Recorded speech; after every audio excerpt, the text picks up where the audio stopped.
Siswi sekolah di Sampang, pada saat dia ujian nih, melahirkan guys. Pada saat ujian dia,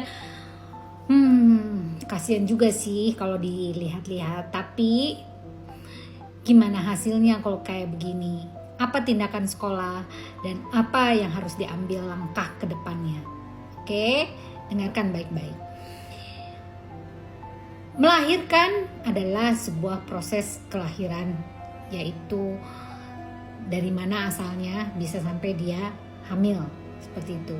Mungkin akibat pergaulan bebas, mungkin juga akibat kesalahan-kesalahan yang diperbuat oleh perilaku yang kurang baik barangkali, atau ada orang yang di sekitarnya yang memang mensetubuhi dia dengan cara paksa, bisa saja kan. Nah, tapi ini belum jelas nih guys, masalahnya apa gitu loh.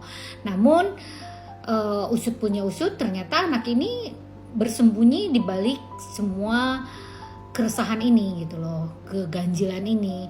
Orang tuanya pun juga tidak tahu bahwa dia sedang hamil gitu ya. Nah, kalau saya lihat dari akibat pergaulan bebas ini, anak-anak zaman sekarang ini kan memang dari pengaruh gadget dan sebagainya itu juga bisa berpengaruh ya. Nonton BF barangkali, nonton hal-hal yang tidak di atas 21 tahun dan sebagainya. Bisa saja, benar nggak? Nah gitu ya. Namun yang jelas tindakan sekolah harus tegas kalau menurut saya gitu ya. Karena kan peraturan sekolah nih guys harus digarisbawahi.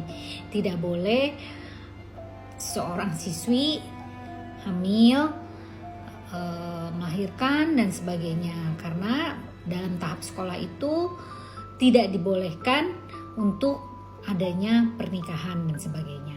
Seperti itu kalau menurut saya. Karena ada hal-hal aturan-aturan baku nih ya, kecuali mungkin kalau dia sudah kuliah ya itu beda lagi. Tapi kalau masih di bangku sekolah SMA gitu, SMP ya tetap harus mengikuti aturan yang ada. Kalau sampai siswi ini dikeluarkan itu hal yang wajar guys, karena memang sudah ada peraturan dari awal seperti itu. Bukan karena kok tega banget ya jelas tega, karena ini adalah peraturan.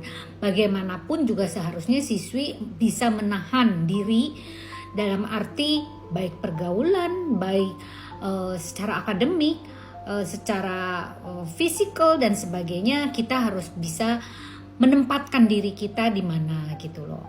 Nah, jadi menurut saya ya silahkan bersikap tegas agar yang lain tidak mengikuti langkah dia gitu, karena ini bisa menjadi bahan itu yang diikuti nantinya oleh teman-temannya gitu kalau dibiarkan dan tidak ada tindakan tegas dari sekolah seperti itu.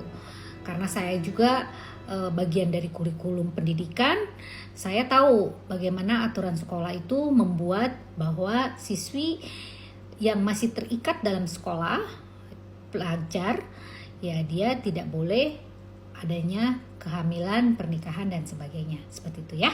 Oke, salam Lita Gading. Siswi kelas 10 tersebut sedang mengikuti ujian semester untuk kenaikan kelas. Namun di tengah ujian berlangsung, siswi tersebut tiba-tiba diketahui sudah melahirkan seorang bayi hingga suasana ruangan ujian menjadi heboh. Siswi melahirkan mengalami pendarahan, kondisi tubuhnya tidak stabil, sehingga langsung dibawa ke mobil ambulans untuk melakukan tindakan medis di puskesmas Kemuning. Sebelumnya siswi tersebut belajar seperti siswa lainnya, ia tidak dicurigai memiliki tanda-tanda akan adanya kehamilan. Siswi yang melahirkan kini sudah dirujuk ke rumah sakit Sampang serta masih dalam pengawasan medis. Sampai dilahirkan dalam kondisi selamat dan sudah dibawa oleh pihak keluarganya. Tidak ada tanda-tanda untuk mengarah ke kehamilan, tidak ada tanda-tanda untuk mengarah melahirkan. Itu informasi dari hampir semua guru seperti itu setelah saya. Kondisi terakhir setelah melahirkan seperti apa? Untuk sekarang, ya, alhamdulillah informasi terakhir bayinya sehat, sudah dibawa pulang, dan untuk siswi atau ibunya itu sementara masih di rumah sakit. Hingga saat ini pihak kepolisian Polres Sampang masih melakukan penyelidikan.